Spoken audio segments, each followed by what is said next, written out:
En la clase de hoy vamos a hablar sobre los tipos de fuerza. Y la primera que vamos a analizar es el peso.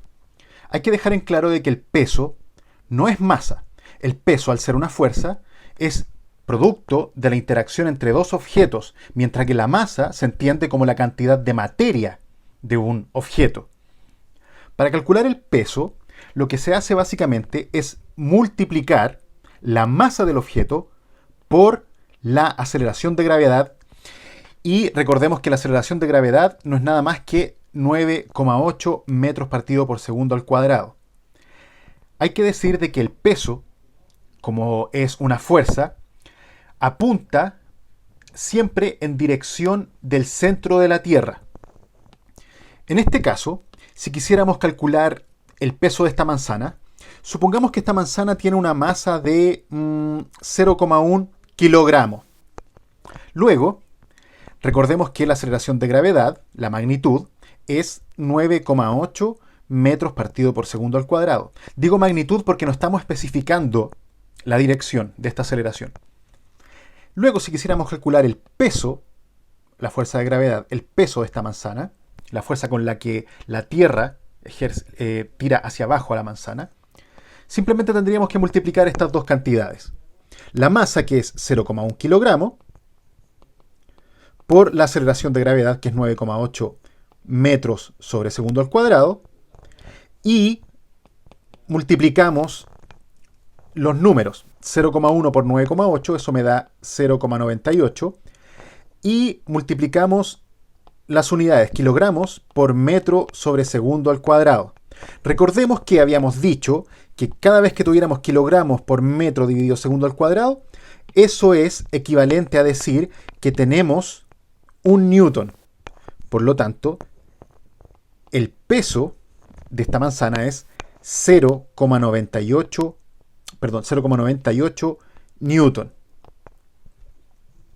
Recordemos que la masa se mide en kilogramos, el peso se mide en newton. La segunda fuerza que vamos a analizar el día de hoy es la tensión. Vamos a entender por tensión a todas las fuerzas que se transmiten a través de cuerdas, cables o cadenas.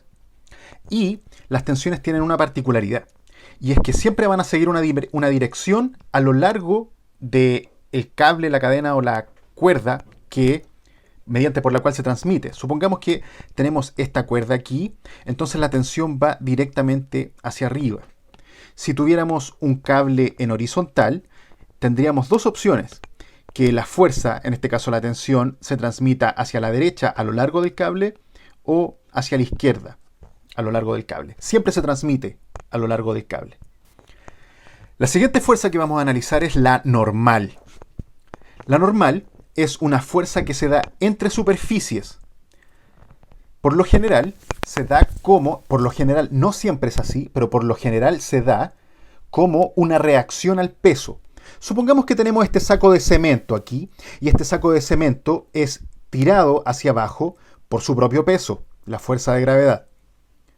Y este saco no cae porque la mesa está haciendo una fuerza para sostenerlo. Esa fuerza que hace es la llamada fuerza normal.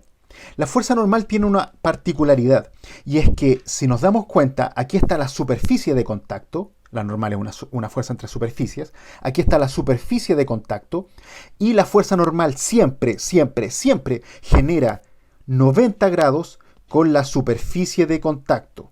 Ahí estarían los 90 grados. Si está en la superficie y la normal va para arriba, los 90 grados están aquí. La otra fuerza que vamos a analizar el día de hoy es la de fricción o rozamiento. Esta también se da entre superficies, al igual que la normal, pero a diferencia de la normal, que genera 90 grados con la superficie, la normal, la fuerza de fricción es siempre paralela a la superficie de deslizamiento. Es decir, si esta es la superficie de deslizamiento, la fuerza de fricción tiene la opción de ir hacia la derecha o hacia la izquierda, siguiendo esto de que tiene que ser paralela a la superficie de deslizamiento.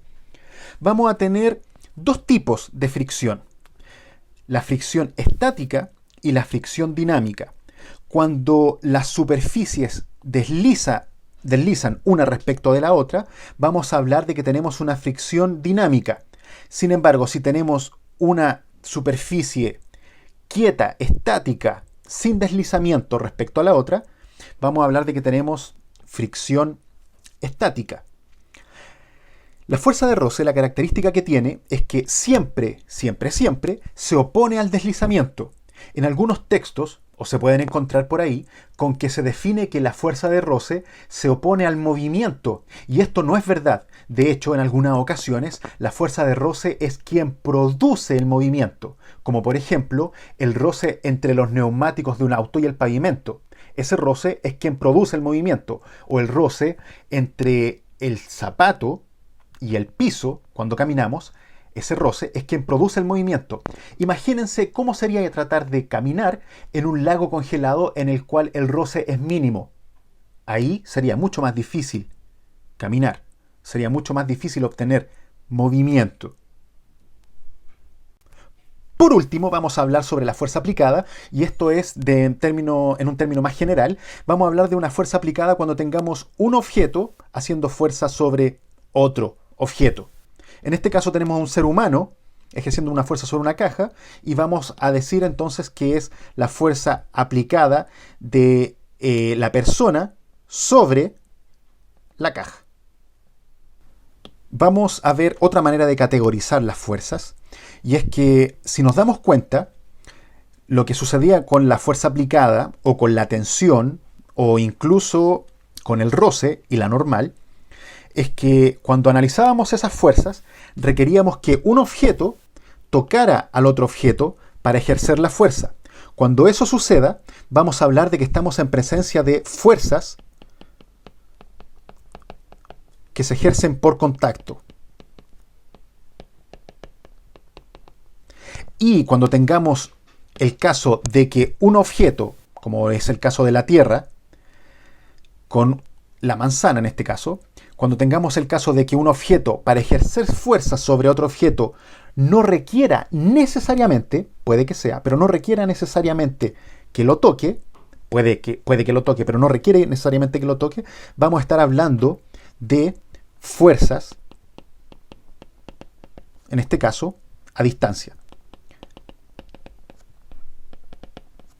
De seguro conocen otro tipo de fuerza a distancia, y es cuando han jugado en algún momento con imanes. Se van a dar cuenta de que un imán repele al otro o lo atrae sin necesidad de tocarlo. Ahí nuevamente estamos en presencia de fuerzas a distancias. Por último, vamos a hablar sobre el diagrama de cuerpo libre.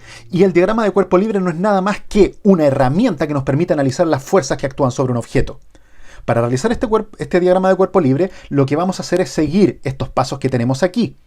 Lo primero es que vamos a identificar todas las fuerzas que actúan sobre el objeto. Luego vamos a dibujar un sistema de referencia, y este nos va a servir para indicarnos el signo que van a tomar estas fuerzas. Recordemos que las fuerzas son vectores, entonces al ser vectores van a tener un signo según el sistema de referencia, la orientación del sistema de referencia. Tercero, vamos a dibujar al objeto en el sistema de referencia, pero en el centro. Podemos dibujarlo, y es muy útil hacerlo, a menos que necesitemos lo contrario, es muy útil hacerlo, representar al objeto como un punto en el centro del sistema de referencia. Cuarto, vamos a dibujar los vectores, las flechas, que van a representar a estas fuerzas, y las vamos a dibujar de tal manera de que las colas de estas flechas van a estar siempre en el centro del sistema de referencia. Es decir, todas las fuerzas van a ir saliendo. Es como que todas las fuerzas salieran desde el centro del sistema de referencia. Y por último, la consideración que hay que tener es que si tenemos más de un objeto, tenemos que realizar un diagrama de cuerpo libre por objeto. Ahora vamos a realizar el diagrama de cuerpo libre de esta caja. Y para ello tenemos que primero identificar las fuerzas que están actuando sobre esta caja. La primera que vamos a identificar es que tenemos una fuerza peso hacia abajo. Tenemos el peso hacia abajo. También tenemos una normal hacia arriba, que es la que ejerce el suelo sobre la caja. Entonces tenemos una normal hacia arriba. También tenemos la fuerza que ejerce esta persona hacia la derecha sobre la caja. Entonces tenemos hacia la derecha la fuerza que ejerce la persona sobre la caja. Y por último, tenemos una fuerza de deslizamiento hacia la izquierda, producto de que la caja se quiere mover hacia la derecha. Tenemos el roce, tenemos la fuerza de roce hacia la izquierda. Entonces, el roce va hacia la izquierda. Me acabo de equivocar aquí porque faltó poner la flecha sobre la fuerza de roce y decimos que el roce va hacia la izquierda y la fuerza de la persona sobre la caja iba hacia la derecha. Luego lo que hacemos es dibujar nuestro sistema de referencia. Tenemos aquí una especie de sistema coordenado, pero el sistema de referencia no tiene los numeritos aquí que me indican que es coordenado. Y luego en el centro representamos al objeto. Aquí tenemos nuestra caja. Y luego dibujamos a todas las fuerzas saliendo desde este objeto. Tenemos primeramente a la normal hacia arriba. Tenemos a la normal, la fuerza normal, hacia arriba. Tenemos a la fuerza peso hacia abajo. Tenemos a la fuerza que ejerce la persona sobre la caja. Alguien podría querer dibujar a la fuerza que ejerce la persona sobre la caja así, pero recuerden de que todas las fuerzas deben ir saliendo desde el centro del sistema de referencia. Por lo tanto, la fuerza que ejerce la persona sobre la caja va hacia la derecha y lo dibujamos de esta manera. Entonces, esta es la fuerza que ejerce la persona sobre la caja. Y por último nos falta poner la fuerza de roce. La fuerza de roce que va hacia la izquierda. Fuerza de roce. Y aquí tenemos nuestro diagrama de cuerpo libre para la caja.